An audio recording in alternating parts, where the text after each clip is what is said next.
Mga kadili, mayong adlaw upod naton si. Alvin, inventor. Okay. Sir, din ka nga driver. Sa Subong ara ko sa platform sang InDrive. And right. Oh, Ilan InDrive. ka na nakatuwag, sir?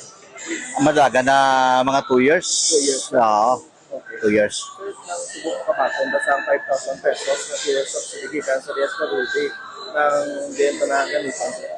At ang sa amon, sa akong gidya personally, siyempre, ibalik ko naman na siya full tank sa salakyan kahit so good siyang pagsaka sang mga fuel nang ang amon nga biyahe do hindi ka nakabalik sa dati mga full tank kaya do nag-double na bala.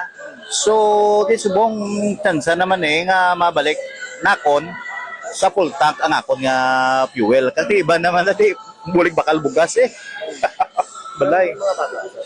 may ara man. Oo. Ginagagulik ang 5,000 pesos. At siyempre, Nila kay siyempre, lapit naman ang ano, passive lang sa school. oh, siyempre dako-dako kung yun nga bagay nga makabulik, siyempre sa kabunlay lang mangita sang porta sa dalanon, taga-adlaw mga biyahe, aga ka pamahalin, mabugtaw, gabi ka nagapuli. So, sungod sang sine, dako man gid nga pasalamatan nga makatabang. Oo.